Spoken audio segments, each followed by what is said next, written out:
আসসালামু আলাইকুম। আজকের এই লেকচারটা রেকর্ড করতেছি হচ্ছে আমার প্রাইভেট আইসিটি ব্যাচের স্টুডেন্টদের জন্য। ঠিক আছে, তোমরা আমার যা যন্ত্রণাটা দিলা, এই কোর্স শেষ হওয়ার কথা ছিল আরও 6 মাস আগে, এই জুলাই বিপ্লবের আগে মেবি নাকি ওই সময়টাতে।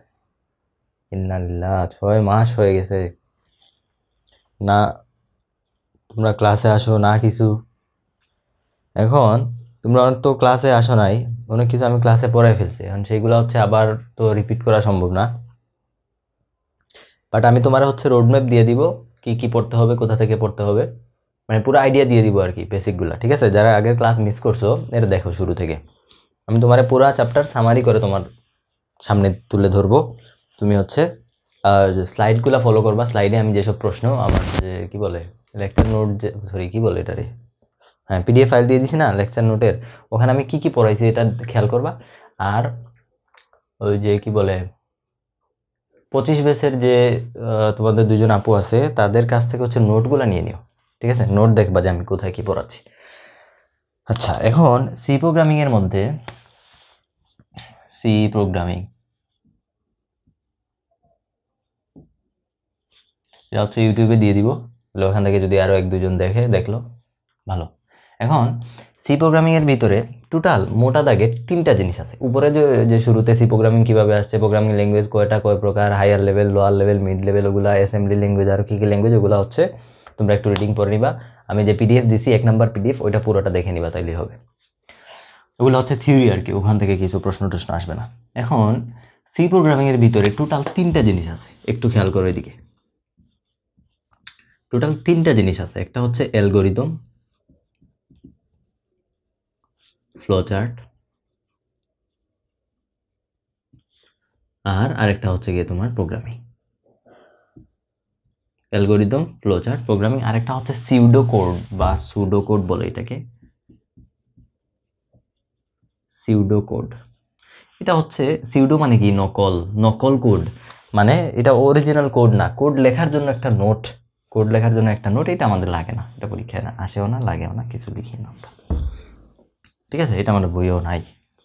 মেইন জিনিস হচ্ছে এই তিনটা জিনিস তোমার বুঝতে হবে।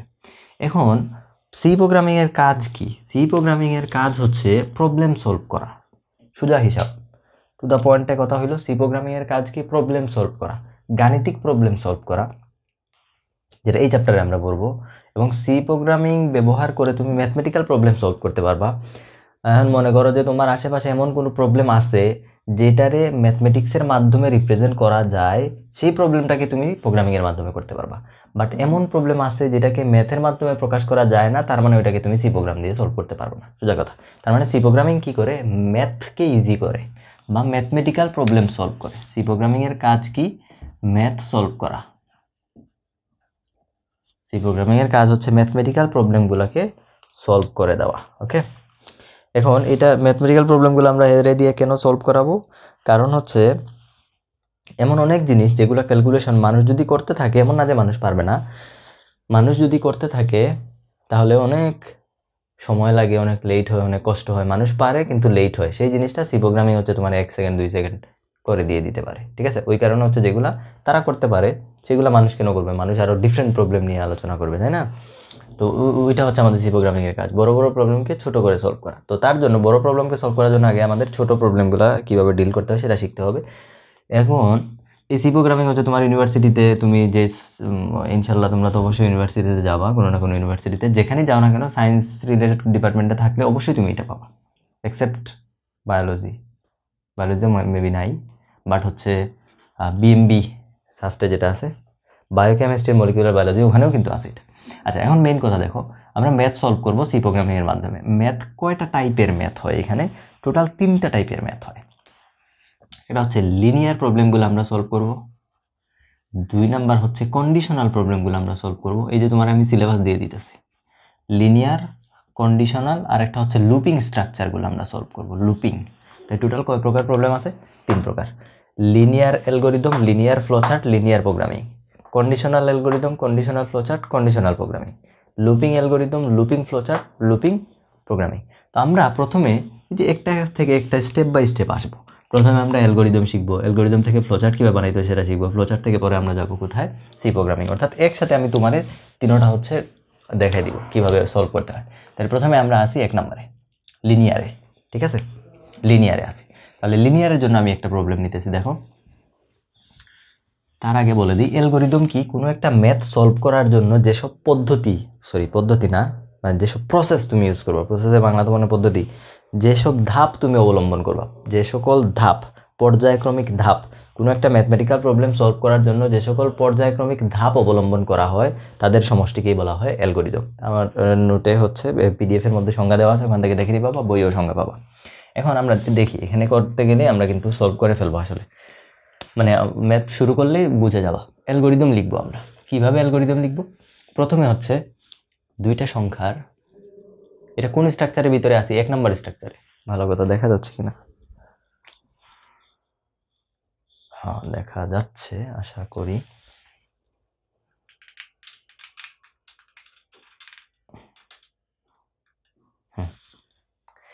এক নম্বর স্ট্রাকচারের মধ্যে আসি আমরা, ঠিক আছে। 1 নম্বর মানে হচ্ছে লিনিয়ারের ভিতরে, লিনিয়ার মানে সহজ সরল আর কি। দুইটা সংখ্যার যোগফল, বিয়োগফল, গুণফল, ভাগফল, গড় নির্ণয়ের ক্ষেত্রে, মানে দুইটা সংখ্যার আমরা যোগফল, বিয়োগফল, গুণফল, ভাগফল, গড় এইসব কিছু, এগুলো আলাদা আলাদা প্রবলেম হইতে পারতো, যে দুইটা সংখ্যার যোগফল নির্ণয়ের জন্য তুমি অ্যালগরিদম লেখো, ফ্লোচার্ট লেখো, সি প্রোগ্রাম লেখো, অথবা বলতে পারতো দুইটা সংখ্যার বিয়োগফল, অথবা বলতে পারতো গুণফল, অথবা বলতে পারতো যে দুইটা সংখ্যার গড় নির্ণয়ের অ্যালগরিদম, ফ্লোচার্ট এগুলো লিখো।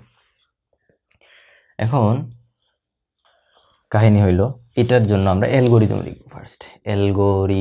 অ্যালগরিদম হচ্ছে সুনির্দিষ্ট কতগুলা স্টেপ, সুনির্দিষ্ট স্টেপ। 1 নম্বর অ্যালগরিদম হচ্ছে শুরু করা, অ্যালগরিদমের ফার্স্ট স্টেপ, স্টেপ 1 হচ্ছে শুরু করি বা আরম্ভ করি বা স্টার্ট, শুরু করি বা স্টার্ট। তাই প্রথমে আমরা স্টার্ট করলাম। এখন অ্যালগরিদম মানে হচ্ছে কি স্টেপ, কোন কোন স্টেপ ফলো করে করে তুমি আনসারের মধ্যে গিয়ে পৌঁছাচ্ছ। যেমন তোমার যদি বলে যে, মনে করো তোমার বলতেছে যে এখান থেকে তুমি হচ্ছে কোথায় যাবা, যে বাইরে যাবা, দেশের বাইরে, তাহলে কি করতে হবে তোমাকে? ফার্স্ট স্টেপ হচ্ছে ঘর থেকে যাত্রা শুরু করতে হবে। যাত্রা শুরু করে তারপরে তুমি যাবা কোথায়? এয়ারপোর্টে গিয়ে তুমি প্লেনে উঠবা, প্লেন টেক অফ করে অন্য দেশে যাবে, অন্য দেশের এয়ারপোর্টে যাবে, ওই দেশের এয়ারপোর্ট থেকে তুমি ওই দেশে যাবা। তাহলে এইখানে আমি যদি লিখি বিদেশ ভ্রমণের জন্য অ্যালগরিদম, বিদেশ ভ্রমণের অ্যালগরিদম। যারা একদম শুরু থেকে এই চ্যাপ্টারের কোনো ক্লাস করো নাই, তোমাদের জন্য এই এক্সট্রা কষ্ট করা লাগতেছে আমার। যারা ক্লাস করছে এরা কিন্তু পারে এগুলা, যা যন্ত্রণা দিলা তোমরা। 1 নম্বরে হচ্ছে আমরা কি লিখবো, যে যাত্রা শুরু করি। 2 নম্বরে আমরা কি লিখতাম?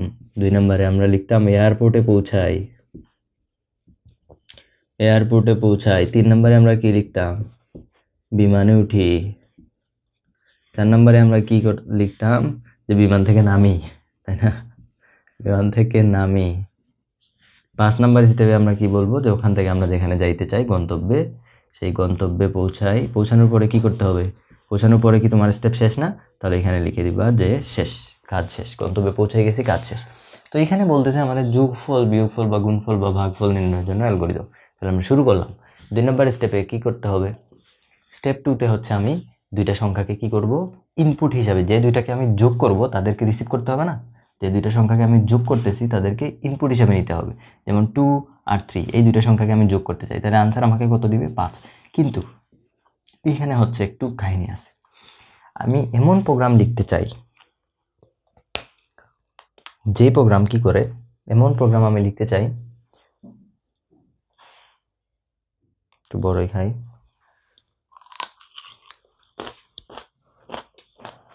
আমি এমন প্রোগ্রাম লিখতে চাই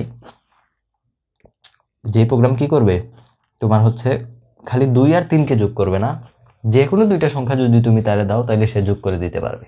অর্থাৎ আমি একটা সংখ্যা নিব a আর একটা সংখ্যা নিব b, এই দুটার যোগফল আমি বের করে দেব। এখন a এর ভিতরে কি আছে? যে কোনো কিছু থাকতে পারে, b এর ভিতরে যে কোনো কিছু থাকতে পারে। এই যে a যে অনেকগুলা ভ্যালু সে নিজের ভিতরে রাখতে পারে, b হচ্ছে যে কোনো ভ্যালু সে তার নিজের ভিতরে রাখতে পারে। এই জিনিসগুলোকে এই কারণে বলা হয় ভেরিয়েবল। কি বলা হয়? ভেরিয়েবল বা চলক। চলকগুলাকে এরকম আমরা একটা স্লাইডে পাবা ভেরিয়েবল নামকরণের ভেরিয়েবল নামকরণ কিভাবে করতে হয়, সেই নামগুলার হচ্ছে মানে সি প্রোগ্রামে ভেরিয়েবলের নামকরণ কিভাবে করতে হয় সেটা একটা স্লাইডের মধ্যে লেখা আছে, ওইটা একটু দেখবা। তো আমাদের এ এবং বি দুইটা ইনপুট নিব আমরা। ইনপুট কার কাছ থেকে নেওয়া হয়? আমি একটা প্রোগ্রাম বানাইছি, এই যে এটা হচ্ছে আমার একটা প্রোগ্রাম, এটা আমার একটা প্রোগ্রাম। এবং আমার প্রোগ্রাম কি করে, এটা হচ্ছে এই যে ইউজার, সে তার সামনে কিবোর্ড আছে, সেই কিবোর্ডের ভিতর থেকে যে কোনো দুইটা নাম্বার প্রেস করবে আর আমার প্রোগ্রাম থেকে আউটপুট দিবে। ঠিক আছে, এখন আমি কি প্রোগ্রামের মধ্যে বলে রাখছি যে হচ্ছে ইউজার কত দিবে সেটাকে আমার প্রোগ্রাম জানে না। এই কারণে আমার প্রোগ্রামের ভিতরে এইরকম র্যান্ডম জিনিস দেওয়া থাকবে যে এ এর ভ্যালু কিছু একটা আসতে পারে, বি এর ভ্যালু যে কোনো কিছু একটা আসতে পারে। এই যে এদেরকে বলা হচ্ছে কি ইনপুট, এরা কনস্ট্যান্ট না, এরা হচ্ছে ভেরিয়েবল। এই কারণে এদেরকে ইউজারের কাছ থেকে নিতে হবে যে ইউজার কোন দুইটাকে যোগ করতে যাচ্ছে, এটাকে বলতেছি আমরা কি ইনপুট। মানে যে কম্পিউটারটা রান করবে, যে প্রোগ্রামটা ব্যবহার করবে তাকে বলা হয় ইউজার। তাহলে ইনপুট হিসাবে কি নিতে হবে, এ এবং বি। কার কাছ থেকে? ইউজারের কাছ থেকে ইনপুট নিতে হবে। ইনপুট এ আর বি নেই, তো জটিল করার কিছু নাই। আমি দুইটা সংখ্যাকে যোগ করতে চাচ্ছি, এই যে দুইটা সংখ্যা নিলাম কার কাছ থেকে? ইউজারের কাছ থেকে, এ আর বি। তারপরে 3 নম্বর স্টেপে কি করতে হবে, এই দুইটা সংখ্যা পাইছি না, এদেরকে যোগ করতে হবে। তাহলে 3 নম্বর স্টেপে এ প্লাস বি।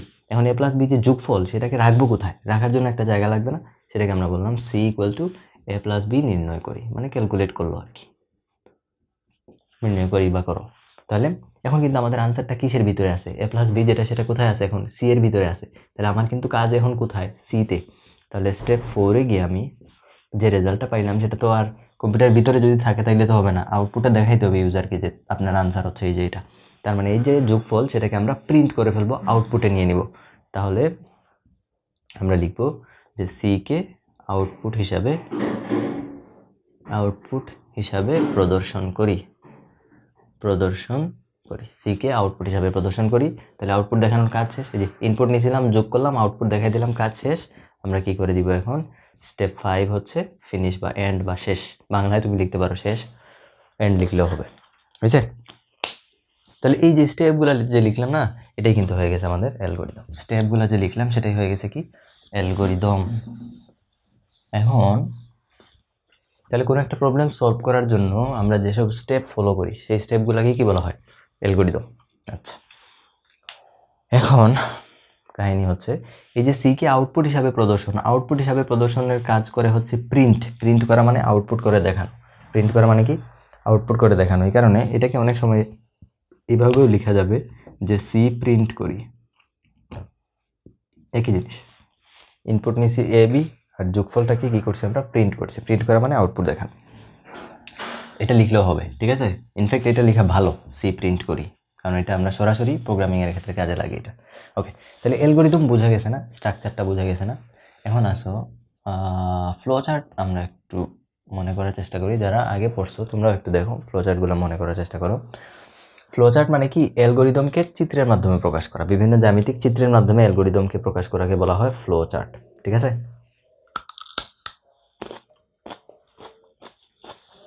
অ্যালগরিদমকে চিত্রের মাধ্যমে প্রকাশ করাকে বলা হয় ফ্লো চার্ট।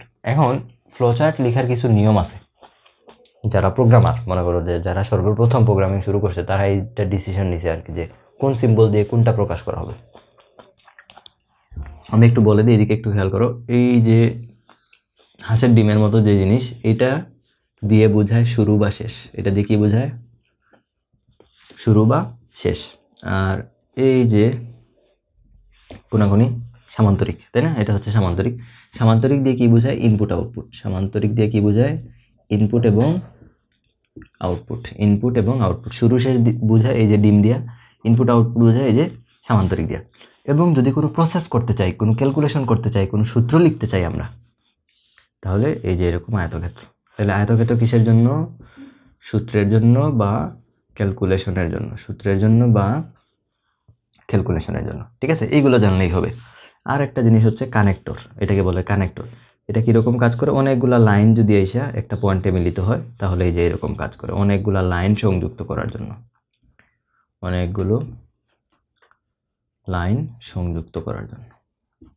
ঠিক আছে? এইগুলো জানলেই কিন্তু আমরা এই চ্যাপ্টারটা পেরে যাব, মানে ফ্লো চার্টটা পেরে যাব, সরি। ওকে, এখন আসো ভিডিও লম্বা করা যাবে না। এখন আসো আমরা মনে থাকবে শুরু এবং শেষ হচ্ছে যে ডিম, ইনপুট আউটপুট হচ্ছে এরকম সামান্তরিক, সূত্র বা ক্যালকুলেশন হচ্ছে এই যে আয়তক্ষেত্র, আর অনেকগুলো লাইন যুক্ত করতে হইলে এটাকে বলে কানেক্টর। ঠিক আছে, আরেকটা আছে ডায়মন্ড, এটাকে বলে ডায়মন্ড শেপ। এটা কখন ইউজ করা হয়? কোনো শর্ত যদি আমরা অ্যালগোরিদমে দেই, তাহলে কোনো শর্ত যদি আমরা অ্যালগোরিদমে দিতে চাই তাহলে এই যে ডায়মন্ড শেপটা ব্যবহার করতে হবে। এটা হচ্ছে আমরা এখানে তো আমরা লিনিয়ারে আছি, যখন কন্ডিশনালে যাব তখন এটা ব্যবহার হবে। ঠিক আছে, তাহলে এই শেপগুলো মনে থাকবে না, জোটপট খাতায় লিখে ফেলো এগুলো। শর্ত লেখার জন্য হচ্ছে আমরা এরকম ডায়মন্ড ব্যবহার করবো, শুরু শেষের জন্য ডিম ব্যবহার করবো, ইনপুট আউটপুটের জন্য সামান্তরিক, সূত্র ক্যালকুলেশনের জন্য হচ্ছে স্কোয়ার মানে কি বলে আয়তক্ষেত্র, অনেকগুলো লাইন সংযুক্ত করতে হলে যে কানেক্টর লাগবে। ওকে, সায়েন্সের স্টুডেন্টের জন্য এগুলো খুবই সোজা, খালি একটু জানতে হবে আর কি, একটু মনোযোগ দিয়ে দেখো আর বইটা পড়ো, এগুলো কঠিন কিছু না। এখন আসো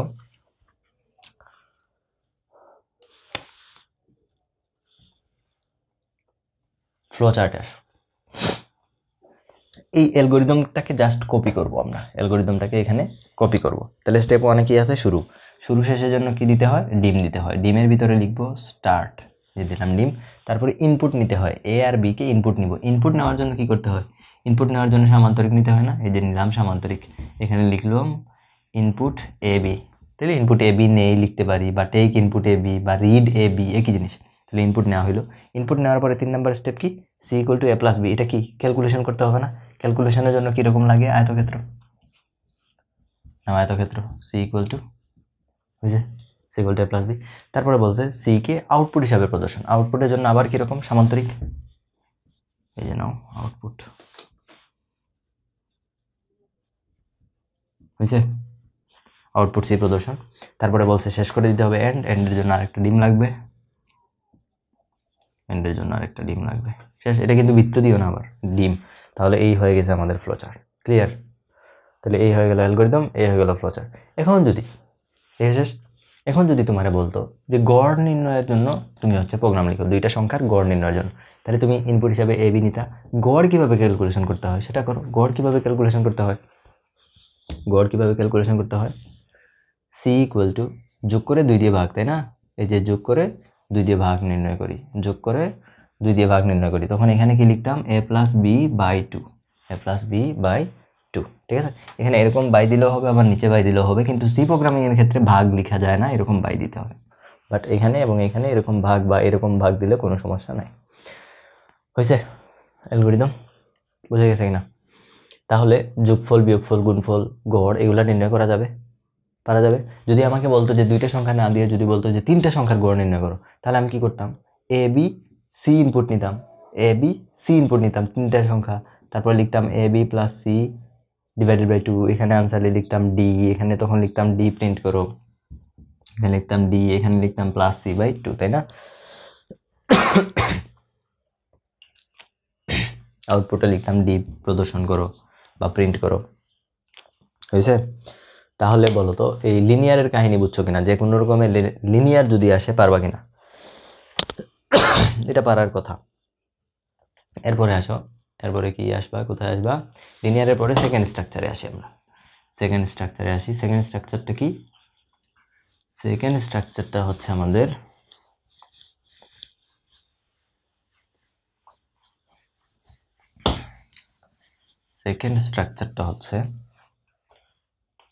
লিনিয়ারের পরে কি ছিল? কন্ডিশনাল। লিনিয়ারের পরে ছিল কন্ডিশনাল স্ট্রাকচার। এটাকে দেখা যায় মানে রেকর্ড করতে গেলে দেখবো কিছু না কিছু একটা ঝামেলা হবেই, এই কারণে এগুলো বিরক্ত লাগে। হয় ফোনে চার্জ থাকবে না, না হয় মার্কারে কালি থাকবে না, না হয় মাইক্রোফোনে রেকর্ড হবে না, কিছু একটা তো হবেই। ওকে, এখন কন্ডিশনাল দেখো, আমি সরাসরি এক্সাম্পল দিয়ে দেখাই।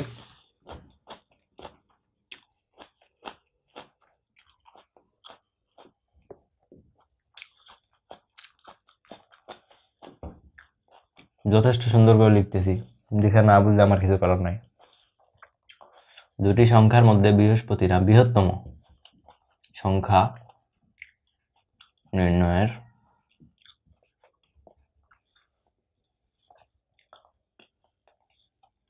ক্ষেত্রে অ্যালগরিদম লিখতে হবে, ফ্লোচার্ট লিখতে হবে এবং তোমার সি প্রোগ্রাম লিখতে হবে। এগুলো রেকর্ড করে এত ঝামেলা বুঝছো? আমার ইউটিউব চ্যানেলে অনেক আগে থেকে ভাবছিলাম যে ঘর্ষণের উপরে একটা ভিডিও আপলোড করব, তারপরে হচ্ছে এগুলো অনেকে বলছিল, কিন্তু আমার মনে চায় না, ভালো লাগে না।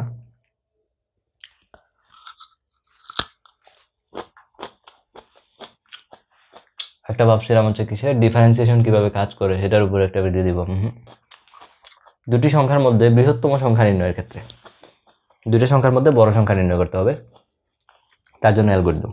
আমি তোমার বলি, তোমার কাজ হচ্ছে কি, তোমাকে একজন ইউজার বসে আছে, সে দুইটা সংখ্যা দিবে, তুমি এই দুইটা সংখ্যার মধ্যে চেক করে বলবা যে কোনটা বড় কোনটা ছোট। এখন এটা হচ্ছে তোমার প্রোগ্রাম, মানে কম্পিউটারের ভিতরে তুমি প্রোগ্রাম করছো, এটা হচ্ছে কিবোর্ড, আর এখানে হচ্ছে আবুল মিয়া বসে আছেন, আবুল মিয়ার হাত কিবোর্ডের উপরে। তো উনি হচ্ছে দুইটা সংখ্যা দিছেন, মনে করো যে দুইটা সংখ্যা দিছে সে 15 আর হচ্ছে 3। তো তোমার কাজ হচ্ছে এই দুইটাকে চেক করে আনসার বলে দেওয়া যে আবুল ভাই বড় সংখ্যা হচ্ছে 15। এখন আবুল মিয়া মনে করো যে কোনো একটা সময় হচ্ছে সে তার মন চেঞ্জ হয়েছে, সে এখানে দিল 2, প্রথমে একটা সংখ্যা দিল 2, পরের সংখ্যাটা দিল 8। এখন তোমার বলতে হবে যে আবুল ভাই বড় সংখ্যা হচ্ছে 8। বুঝতে পারছো? মানে এখন তুমি আর প্রোগ্রাম চেঞ্জ করতে পারবে না, একটাই প্রোগ্রাম লিখতে হবে, যে প্রোগ্রামের ভিতরে যে সংখ্যাই দিক না কেন আনসারটা সবসময় বড়টা দেখাবে। ক্লিয়ার? তো তার জন্য অ্যালগরিদম ফ্লোচার্ট তো তোমরা শিখে গেছো। তাহলে স্টেপ 1 অ্যালগরিদম লিখতেছি আমরা, ঠিক আছে? অ্যালগরিদম। তাহলে স্টেপ 1 এর ভিতরে স্টার্ট করতে হবে, কমন হিসাব স্টার্ট করতে হবে। স্টেপ 2 হচ্ছে যেহেতু দুইটা সংখ্যার মধ্যে চেক করতে হবে, তাহলে ইনপুট হিসাবে আবুল ভাইয়ের কাছ থেকে দুইটা সংখ্যা নিতে হবে, এ এবং বি নেই, ইনপুট এ এবং বি নিলাম। স্টেপ 3 হচ্ছে কন্ডিশন, চেক করতে হবে যে কোনটা বড়, চেক করতে হবে যে কোনটা বড়, চেক করতে হবে যে কোনটা বড়। চেক করার জন্য হচ্ছে আমরা ইফ ব্যবহার করি। কি ব্যবহার করি? ইফ যদি এ গ্রেটার দেন বি হয়, তাহলে if A greater than B, যদি এ বি এর চেয়ে বড় হয়। তুমি বাংলায় লিখতে পারো যদি এ গ্রেটার দেন বি হয়। তাহলে বাংলা না লিখে ইংলিশে লিখলাম, এতটুকু ইংলিশ তো তোমার জানা উচিত, ইন্টারমিডিয়েটে পড়ো। যদি না লিখে আমি লিখলাম if A greater than B, তার মানে কোনটা বড়? এ গ্রেটার দেন, বড় মাথা যেদিকে সেটা বড়, তাই না? যে আমি লিখলাম হচ্ছে এক্স গ্রেটার দেন ওয়াই, বড় মাথা যেদিকে সেটা বড়, তার মানে এটা বড়, এপাশ হচ্ছে চিকন, এটা ছোট। এখন তাহলে এখানের মধ্যে এ বড় বিটা ছোট, তাহলে আমাদের আনসার কোনটা? এ। আমরা তো বড়টা খুঁজতেছি, তাহলে আনসার কি আমাদের? এ। তাহলে ইফ এটা যদি হয় তাহলে আমরা কি লিখব? যদি এটা হয় তাহলে বৃহত্তম সংখ্যা এ, বৃহত্তম সংখ্যা এ। আর যদি এটা না হয়, এটা বি এর চেয়ে বড় না, তার মানে বি এর চেয়ে বড়, তাই না? এটা বি এর চেয়ে বড় না, এই কথার মানে হচ্ছে বি এর চেয়ে বড়। তাহলে আমরা লিখব যে ইফ যদি এটা হয় তাহলে তো এ বড়, তা না হইলে যদি এ গ্রেটার দেন বি, এই যে এরকম দুইটা কন্ডিশন চেক করো তুমি, 8 গ্রেটার দেন 2, তো কোনটা বড়? 8 গ্রেটার দেন 2 বড় কোনটা? 8 বড় না, তাহলে আমার আনসার হচ্ছে কোনটা? 8। কিন্তু যদি আমি এটাকে চেক করতে দেই 2 গ্রেটার দেন 8, তাহলে বড় কোনটা? এটা কি সত্য? 2টা কি 8 এর চেয়ে বড় হয়েছে? বড় তো হচ্ছে না, তার মানে মিথ্যা হচ্ছে। মিথ্যা হইলে কি করবে সেটাকে বলি এলস। ইফ এটা যদি হয় তবে এটা করো, আর তা না হলে, এলস মানে কি? তা না হলে, এলস মানে কি? তা না হলে 8 বড়। যেমন ইফ 2 গ্রেটার দেন 8, দুইটা কি 8 এর চেয়ে বড় না? যদি হইতো তবে আমরা বলতাম যে 2 বড়। যেহেতু এটা হচ্ছে না, তা না হলে যাবে কোথায়? এলস এর ভিতরে। এলস এর ভিতরে সে গিয়ে কি বলবে? যেহেতু 2 বড় হচ্ছে না, তার মানে হচ্ছে 8 বড়। বুঝতে পারছো কিনা? তাই আমি বললাম যে if A greater than B, তাহলে বৃহত্তম সংখ্যা হচ্ছে এ। তা না হইলে, তা না হইলে, তা না হইলে, তা না হইলে কোনটা বড়? বৃহত্তম সংখ্যা। আগে ছিল এ, যেটা হচ্ছে না, তার মানে এখন বড় কোনটা? বি। এলস বৃহত্তম সংখ্যা হবে বি। এই কন্ডিশন যদি সত্য হয়, এটা বি এর চেয়ে বড়, তার মানে বৃহত্তম সংখ্যা হচ্ছে এ। যদি না হয় তার মানে অবশ্যই এটা বড় না, এ যদি বড় না হয় তাহলে বি বড় হবে। ক্লিয়ার? তাহলে এটা গেল। তারপরে আসো স্টেপ 4। স্টেপ 4 এর ভিতরে আমরা সিলেক্ট করে ফেলছি না কোনটা বড় কোনটা ছোট, আমাদের কাজ শেষ, এন্ড। ঠিক আছে? এখন এটার জন্য হচ্ছে আমরা ফ্লো চার্ট লেখা শিখব।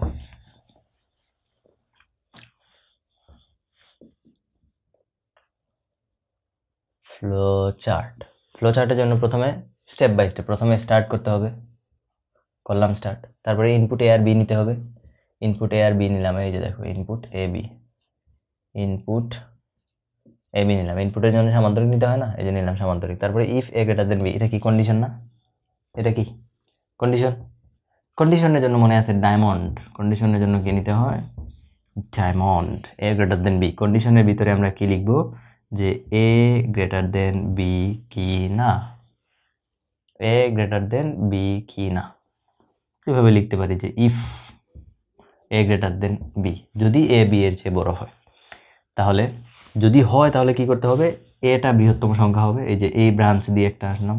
যদি না হয় তার মানে ইয়েস হলে, যদি সত্য হয়, যদি সত্য হয়, যদি সত্য হয় তাহলে কি আনসার হবে? বৃহত্তম সংখ্যা কোনটা? এ। তাহলে এটাকে আমরা প্রিন্ট করে দিব। প্রিন্ট করার জন্য আবার সামান্তরিক, তাহলে এখানে লিখলাম আমরা প্রিন্ট এ। আর যদি না হয় এখানে লিখতে হবে ইয়েস নো। যদি না হয় তাহলে, যদি না হয় তাহলে print B is bigger, B is bigger. আর এখানে ছিল এ বিগার। ঠিক আছে, এখন এই কাজও শেষ, এই কাজও শেষ, এই দুজনকে একসাথে কানেক্ট করব। এই যে কানেক্ট করার জন্য আমরা নিলাম কানেক্টর, কানেক্ট করার জন্য আমরা নিলাম কানেক্টর। কাজ আমাদের শেষ। শেষ আসলে কি করতে হয়? এন্ড। এই যে এন্ড, এটাই হচ্ছে ফ্লো চার্ট। বুঝতে পারছো? হ্যাঁ বলো তো। ও বলতে তো পারবা না। তাহলে এটা হলো conditional algorithm, conditional flow chart. ঠিক আছে, এরপরে এখান থেকে আরেকটা প্রবলেম দেখাবো, তারপরে চলে যাবো আমরা কন্ডিশনাল থেকে। তিনটে সংখ্যার মধ্যে বৃহত্তম সংখ্যা নির্ণয় করবো আমরা। ঠিক আছে, ওইটা পরীক্ষায় আসে, তিনটা সংখ্যার মধ্যে বৃহত্তম।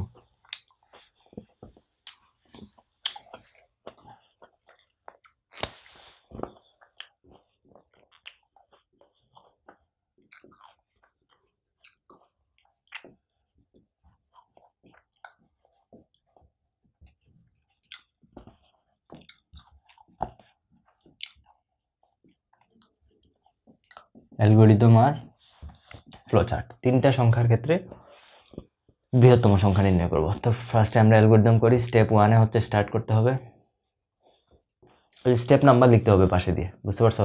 Step 1, step 2। স্টেপ 2-তে গিয়ে যে তিনটা সংখ্যার মধ্যে সিলেক্ট করতে হবে বড়টা, তাদেরকে ইনপুট হিসাবে নিতে হবে। তাহলে ইনপুট কয়টা সংখ্যা? A B C. Step 3-তে, step 3-তে গিয়ে আমরা কি করব? এই তিনটার মধ্যে চেক করব যে কোনটা সবচেয়ে বড়। তাহলে কিভাবে চেকটা করতে পারি দেখো তো। এই যে দেখো দুইটা কন্ডিশন, বাংলায় লিখি এখন। যদি তুমি ইফ দিয়েও লিখতে পারো, বাংলায়ও লিখতে পারো। এটা যদি বি এর চেয়ে বড় হয়, তার মানে এ বড়, বি এর চেয়ে এ বড়। এখন বাকি আছে কি? সি। এটা বি এর চেয়ে বড়, এটা কনফার্ম। এখন আমার কনফার্ম হইতে হবে যে এ সি এর চেয়েও বড় কিনা, এবং এ সি এর চেয়েও বড় কিনা। বুঝতে পারছো? এ বি এর চেয়েও বড় কিনা এবং এ সি এর চেয়েও বড় কিনা। যদি এটা ইকুয়াল টু এটা হয়, বা আমরা এখানে কোয়েশ্চন করতে পারি, ইজ লিখতে পারি। ইজ মানে ইজ এটা এটার চেয়ে বড় কিনা, এ বি এর চেয়েও বড় কিনা, আবার এ সি এর চেয়েও বড় কিনা। তুমি ইফ দিয়েও এই প্রশ্ন করতে পারো, কোনো সমস্যা নেই। ইজ এ বি এর চেয়েও বড়, আবার এ সি এর চেয়েও বড়। তার মানে কি আনসার কি? যদি ইয়েস হয়, ইজ মানে তুমি জিজ্ঞেস করলা যে এটা বি এর চেয়েও বড় এবং সি এর চেয়েও বড় কি না, তাহলে আনসার হইতে পারে দুইটা, ইয়েস অথবা না। তাহলে যদি ইয়েস হয়, ইয়েস হলে কি করতে হবে? এটা বড়, এখানেও এটা বড়, তার মানে এ সবার চেয়ে বড়। ইয়েস হলে প্রিন্ট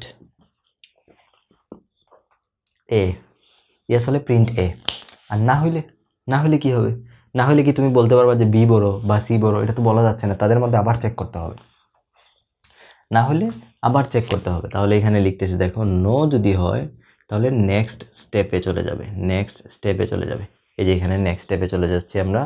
নেক্সট স্টেপে গিয়ে আমরা আবার চেক করব যে ইজ, আগে এ দিয়ে চেক করছিলাম, এখন বি দিয়ে চেক করব যে বিটা এ এর চেয়ে বড় কিনা এবং বিটা সি এর চেয়েও বড় কিনা। যদি হয়, ইয়েস হলে, ইয়েস মানে কি? বিটা এ এর চেয়েও বড়, আবার বিটা সি এর চেয়েও বড়, তার মানে বি সবচেয়ে বড়। তাহলে আমরা লিখতে পারবো প্রিন্ট বি। যদি না হয়, যদি না হয়, না হলে কি? যেহেতু আগে খেয়াল করো, স্টেপ 3-তে আমরা বলে আসছি যে প্রিন্ট এ, তো স্টেপ 3তে যদি প্রিন্ট এ হয় তার মানে তো আমাদের চেকিংয়ের কাজ শেষ, আমরা চলে যাব, সোজা শেষ করে ফেলবো। কিন্তু যেহেতু এটা মানে ইয়েস যদি হয় তাহলে এখানে কিন্তু আমাদের প্রোগ্রাম শেষ, আর যদি নো হয় তখনই কিন্তু এই স্টেপে ঢুকছে, তার মানে এটা বড় হয় নাই। যেহেতু এই স্টেপে আসছে তার মানে এটা বড় হয় নাই, এবং যেহেতু এখান থেকেও বের হয়ে যাচ্ছে তার মানে বিটাও বড় হচ্ছে না। বি বড় হইলে তো এখানে এসে শেষ হয়ে যেত, কিন্তু এখানেও যেহেতু শেষ হচ্ছে না তার মানে এও বড় না বিও বড় না, তাহলে নো হইলে কোনটা বড় হবে? Print C. এও বড় না বিও বড় না, তাহলে প্রিন্ট কোনটা? সি। এখন তোমাদের কিউরিয়াস মাইন্ডে প্রশ্ন আসতে পারে যে যদি এমন হয় বি আর সি সমান হয়, ওরকম কেস আমরা চিন্তা করতেছি না। তাহলে দেখো আমি আবার বলি, এ বি এর চেয়ে বড়, আবার এ সি এর চেয়ে বড়, তার মানে এ সবচেয়ে বড়। যদি এমনটা না হয় তার মানে এ সবচেয়ে বড় না হয়, তাহলে আমরা নেক্সট স্টেপে যাবো, এসে এখানে চেক করবো যে বি এর চেয়েও বড়, বি সি এর চেয়েও বড়, তার মানে বি সবচেয়ে বড়। এখন এটা যদি সত্য, এটাও যদি সত্য না হয় তার মানে এই যে নো হইলে আমরা কি করব, যে আমরা দেখে নিলাম যে এটাও বড় না বিটাও বড় না, তার মানে অবশ্যই সিটা বড় হবে। ঠিক আছে, এখন ইয়েস যদি হয় তার মানে এটা সবচেয়ে বড় আমরা পেয়ে গেছি, তাহলে কি এই স্টেপগুলো চেক করার দরকার আছে? চেক করার তো দরকার নাই। তার মানে প্রিন্ট এ, তারপর আচ্ছা স্টেপ 5 দেখো আমাদের সব কাজ শেষ না, তাহলে স্টেপ 5-এ গিয়ে আমরা এন্ড করে দিলাম। তাহলে ইয়েস যদি হয় তার মানে প্রিন্ট এ, এ সবচেয়ে বড়। এখন কি আমার বাকি স্টেপগুলো চেক করা দরকার আছে? দরকার নাই। তাহলে তারপরে স্টেপ নাম্বার কত? 5।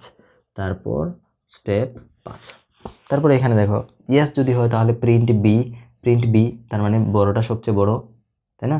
বিটা সবচেয়ে বড়, বিটা যেহেতু সবচেয়ে বড় তাতে আর তো চেক করার দরকার নেই, সবচেয়ে বড়টা পেয়ে গেছি, তাহলে আমরা এন্ড করে দিব। তারপর এন্ড কোথায়? স্টেপ 5। আর এখানে এখানে আসার পরে প্রিন্ট সি এর পরে অটোমেটিক এন্ডে আসবে, আর লেখা লাগে না। একটু সময় নিয়ে এটা দেখো, দেখলেই বুঝতে পারবা। এখন আসো ফ্লো চার্ট লিখি। এটা স্টার্ট আছে না, স্টার্টের জন্য এরকম একটা ডিম নিতে হবে, স্টার্ট। তারপর হচ্ছে ইনপুট নিতে হবে এবিসি, ইনপুটের জন্য এই যে এবিসি সামান্তরিক নিতে হবে আর কি, এ বি সি। তারপরে কি is A greater than B, এগুলো কি কন্ডিশন না? কন্ডিশন লেখার জন্য ডায়মন্ড নিতে হয়, নিলাম ডায়মন্ড। ডায়মন্ডের ভিতরে দুইটা কন্ডিশন, এ গ্রেটার দেন বি এবং এ গ্রেটার দেন সি। তাহলে এ গ্রেটার দেন বি, এবং সি প্রোগ্রামে এই বাংলায় এবং এভাবে লেখাটা ঠিক না, যদিও লিখলেও তোমার কাটবে না, বাট প্রফেশনাল ওয়ে হইল গিয়ে তুমি এভাবে এবং না লিখে এবংকে আমরা এভাবেই প্রকাশ করি, এবং। বুঝতে পারছো? তাহলে এ গ্রেটার দেন বি এবং এ গ্রেটার দেন সি কি না। বুঝতে পারছো? দুইটা কোয়েশ্চেন জিজ্ঞেস করলাম, দুইটার আনসার হইতে পারে দুইটা, যে ইয়েস আর একটা হইতে পারে নো।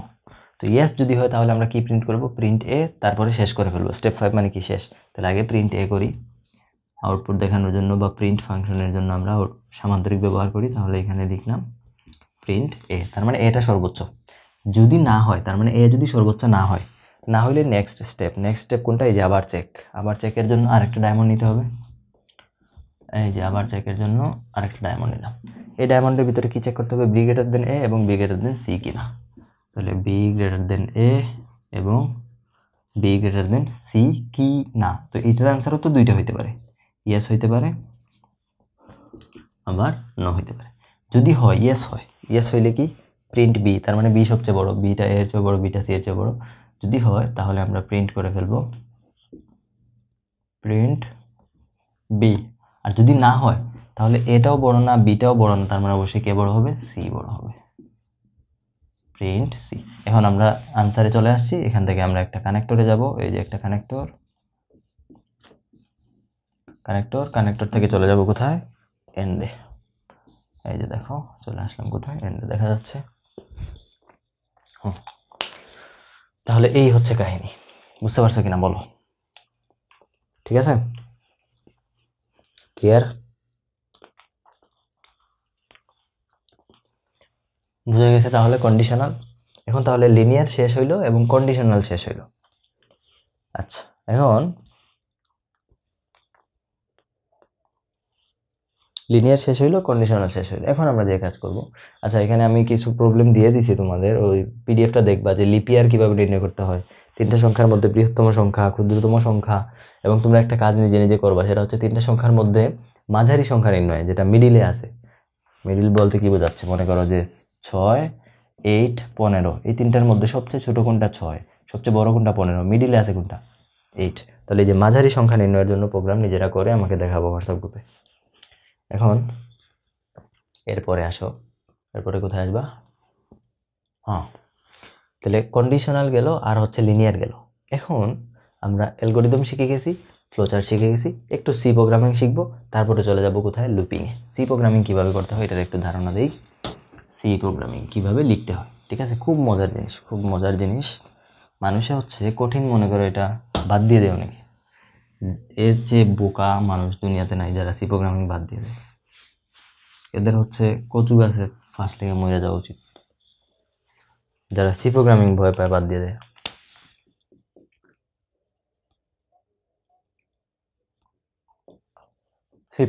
সি প্রোগ্রামিং লেখার নিয়ম হচ্ছে, একটু এইচটিএমএল পড়ছো না তোমরা? এইচটিএমএল বডিতে, এইচটিএমএল ট্যাগের ভিতরে বডি ট্যাগ থাকে, বডি ট্যাগের ভিতরে একটা ওপেনিং থাকে, একটা ক্লোজিং থাকে, এরকম না?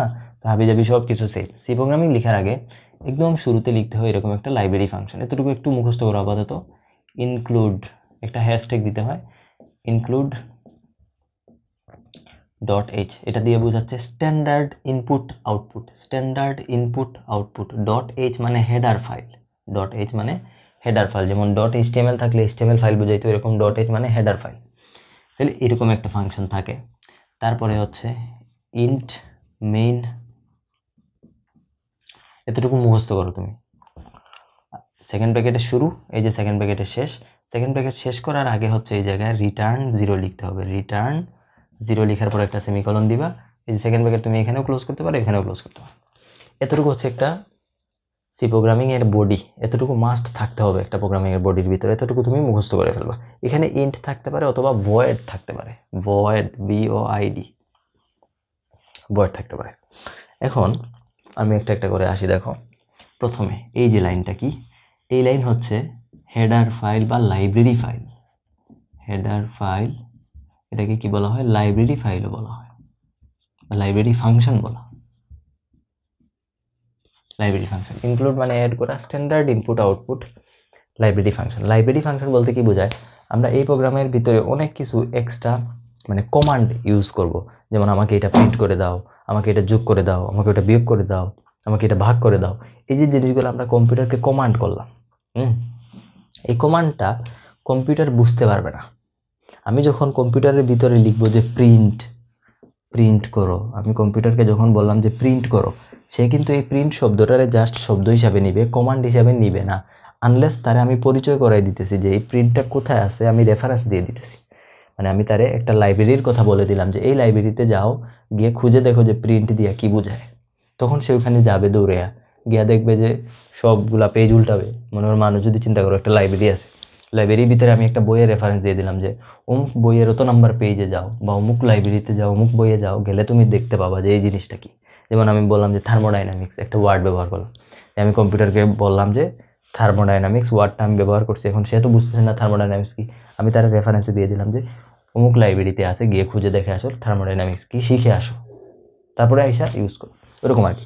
তো আমি এখানে অনেক কিছু ব্যবহার করবো, যে মেইন ফাংশনের ভিতরে আমরা সব প্রোগ্রাম করব। মেইন ফাংশনের ভিতরে এখানে অনেক শব্দ লিখবো, অনেক ফাংশন ব্যবহার করব, যেই ফাংশনগুলার স্পেসিফিক কাজ আছে, কিন্তু কি কাজ করে সেটা আগে থেকে কোনো ডেভেলপার বানায় রেখে দিছে, যে এই ফাংশন অমুক কাজ করবে, এই ফাংশন অমুক কাজ করবে। আমি কি করব, ওগুলোকে সরাসরি এখানে ব্যবহার করব, কিন্তু ক্রেডিট দিতে হবে তার। যে লাইব্রেরি ফাংশন থেকে ওটা আমি ব্যবহার করতেছি ওটা উল্লেখ করে দিতে হবে, তা নাহলে কম্পিউটার চিনবে না যে কোন ফাইলের ভিতরে কি আছে। বুঝতে পারছো? ওই যে বললাম প্রিন্টটা কোথায় আছে সেটা তারে বুঝায় উপরে লিখে দিতে হবে। আর আমি মনে করো যে এক জায়গায় 25-এর স্কোয়ার রুট বের করব, তো আমি লিখলাম হচ্ছে, বা মনে করো যে পাওয়ার বের করব 2 কিউব, পাওয়ার নির্ণয় করবো, তাহলে আমার লিখতে হবে যে পাওয়ার 2 কিউব। এই যে পাওয়ার একটা ফাংশন, এগুলো আরও পরে জানবা। আচ্ছা পরে জানবা কেন, এখনই জানো। তুমি একটা সংখ্যার স্কোয়ার রুট তুমি নির্ণয় করতে চাও, মনে করো স্কোয়ার রুট নির্ণয় করতে চাও, ধরো 49-এর স্কোয়ার রুট তুমি বের করতে চাও। সি প্রোগ্রামিংয়ে এটাকে কীভাবে লিখবা? মনে করো x = √49, এটাকে প্রোগ্রামিংয়ে কীভাবে লিখবা? x = এই যে স্কোয়ার রুট না, এটাকে লিখে SQRT ব্র্যাকেটের ভিতরে লিখে 49। বুঝতে পারছো? তারপরে মনে করো যে 2 কিউব ইকুয়াল টু হচ্ছে, মনে করো যে y এর ভিতরে y = 2 কিউব, এটাকে তুমি লিখবা প্রোগ্রামিংয়ে। এটাকে কীভাবে লিখবা? y = পাওয়ার ফাংশন 2 তার মাথায় আছে 3, ঠিক আছে, এইভাবে লিখতে হবে। এখন এই যে POW, এই পাও দিয়ে কম্পিউটার কি বুঝবে? কিছুই বুঝবে না যদি তুমি তারে বলে না দাও যে এটা কোথায় আছে, কোন লাইব্রেরির ভিতরে আছে। এই পাওয়ারটা থাকে কোথায়? math.h নামে আরেকটা লাইব্রেরি ফাইলের ভিতরে থাকে। কোথায় থাকে? math.h। তাহলে ওটাকে ইনক্লুড করতে হবে, ইনক্লুড math.h। এই লাইব্রেরি ফাংশনগুলো হচ্ছে যে এখানে অ্যাড করতে হয়, ইন্ট মেইনের আগে অ্যাড করতে হয়। ঠিক আছে, তাই লাইব্রেরি ফাংশন কি বুঝছো? এখন স্ট্যান্ডার্ড ইনপুটে আমাদের সব কাজ হয়ে যায় যদি না আমরা এরকম গাণিতিক কোনো কিছু ব্যবহার না করি। স্বাভাবিক ইনপুট আউটপুট সব কিছু এখান থেকে চলে আসে। গাণিতিক কোনো কিছু ব্যবহার করার জন্য হচ্ছে আমরা math.h ব্যবহার করি। এই কারণে সেফ থাকার জন্য, যেহেতু আমরা অঙ্ক করব, সেফ থাকার জন্য তুমি হচ্ছে এখানে ওইটাও অ্যাড করে দিবা, math.h। আরেকটা আছে conio.h, কন্ট্রোল ইনপুট আউটপুট, ওইটা এখন তেমন আমাদের লাগে না। তারপরে এতটুকু অ্যাড করে দিলাম আমরা লাইব্রেরি ফাংশন বা হেডার ফাইল, বোঝা গেছে। তারপরে এখানে কি ছিল? ইন্ট মেইন ফাংশন ছিল, পাস ব্র্যাকেট ছিল, এখান থেকে শুরু হয়েছিল, তাই না? আচ্ছা, এখন আসো এরপরে ইন্টিজার। এটা হচ্ছে data type. Data type, C প্রোগ্রামে কয় প্রকার ডেটা টাইপ আছে? এক নম্বর হচ্ছে ভয়েড ডেটা টাইপ। ভয়েড মানে ফাঁকা, ভয়েড মানে কি? ফাঁকা, ফাঁকা ডেটা টাইপ। আরেকটা আছে ইন্টিজার টাইপের ডেটা টাইপ। ইন্টিজার, ইন্টিজার মানে পূর্ণ সংখ্যা। ইন্টিজার মানে কি? পূর্ণ সংখ্যা। 3 নাম্বার হচ্ছে ইন্টিজারের পরে ফ্লোটিং নাম্বার। ফ্লোটিং নাম্বার, ঠিক আছে। ফ্লোটিং নাম্বার মানে হচ্ছে ভগ্নাংশ। আরেকটা হচ্ছে ডাবল ডাটা টাইপ। ডাবল বলতে বোঝায় একটু লম্বা ভগ্নাংশ, যেমন দশমিকের পরে 10 ঘর, 20 ঘর, 25 ঘর আছে, এরকম যদি থাকে তাহলে ডাবল। দশমিকের পরে 2-3 ঘর যদি থাকে তাহলে ফ্লোট ব্যবহার করবো আমরা। ইন্টিজার মানে পূর্ণ সংখ্যা, ফ্লোট মানে হচ্ছে ভগ্নাংশ, ডাবল মানে হচ্ছে লম্বা ভগ্নাংশ, দশমিকের পরে অনেকগুলা ঘর যদি থাকে। আর ভয়েড মানে ফাঁকা, হুদাই কোনো ডাটা নাই এটার ভিতরে, এরকম বোঝায় আর কি। ইন্টিজার টাইপের ডাটাকে ফরম্যাট স্পেসিফায়ার মানে কোন ফরম্যাটের ডাটা, এটাকে এই যে সরাসরি আমরা সি প্রোগ্রামে ইন্টিজার লিখি না, ঠিক আছে। ইন্টিজারের জন্য INT লিখি, ফ্লোটের জন্য ফ্লোট লিখি, ডাবলের জন্য ডাবল লিখি। এখন ওই যে দেখো এখান থেকে আসছে কিন্তু এই যে ইন্টিজার, বুঝতে পারছো? এখন এখানের ভিতরে ভেরিয়েবলের ভিতরে এটা আপাতত জেনে রাখো যে ফরম্যাট স্পেসিফায়ার দিয়ে কী করা হয়। ইন্টিজার টাইপের ডাটাকে নির্দেশ করার জন্য হচ্ছে আমরা %d ব্যবহার করি। ফ্লোটিং টাইপের ডাটাকে নির্দেশ করার জন্য %f লিখি। ডাবল টাইপের ডাটার জন্য লং ফ্লোট LF ব্যবহার করা হয়। ও আরেকটা বাকি আছে ক্যারেক্টার টাইপের ডাটা। ক্যারেক্টার মানে কি? কোনো একটা বর্ণ, কোনো একটা লেটার, যেমন X একটা বর্ণ, P একটা বর্ণ, মানে বর্ণ, তুমি বর্ণ না, অ্যালফাবেটের বর্ণ আছে একজন, তুমি বর্ণ না। তো কি বললাম যে ক্যারেক্টার, যেমন হইতে পারে Z একটা ক্যারেক্টার বা হইতে পারে S একটা ক্যারেক্টার, এরকম যে কোনো একটা বর্ণকে যদি আমরা রাখতে চাই, দেখো খালি বারবার বর্ণ আসতেছে, বর্ণকে যদি আমরা রাখতে চাই সেটার জন্য ক্যারেক্টার টাইপের ডাটা নিতে হবে। ক্যারেক্টারকে কি দিয়ে প্রকাশ করা হয়? ক্যার বা চ্যার, CHAR। এটাকে প্রকাশ করার জন্য হচ্ছে %c লিখতে হয়, ঠিক আছে, বুঝতে পারছো? আচ্ছা, এটা হচ্ছে একটা সি প্রোগ্রামিং এর ফরম্যাট। এখন আমরা মনে করো যে আমার কম্পিউটারে একটা প্রোগ্রাম লিখতে চাই, যে প্রোগ্রামটাতে যখন কেউ রান করাবে, যে HTML রান করে দেখাইছিলাম না, ওইরকম কোড লিখতে হয়। কোড লিখে যখন রান করাবে, ভালো কথা, তোমরা প্র্যাকটিস করবা কোথায়? সার্চ করবা অনলাইন সি কম্পাইলার লিখে, অনলাইন সি কম্পাইলার গুগলে সার্চ করবা, তাহলে অনেকগুলো প্ল্যাটফর্ম পেয়ে যাবা। ওখানে যে কোনো একটাতে ঢুকে তুমি এটা চেক করতে পারো যে প্রোগ্রামগুলো কিভাবে কাজ করে, ঠিক আছে, মানে প্র্যাকটিস কিভাবে করতে হয় বা কোথায় করতে হয় সেটা তুমি বুঝে যাবা ওখান থেকে, অনলাইন সি কম্পাইলার থেকে।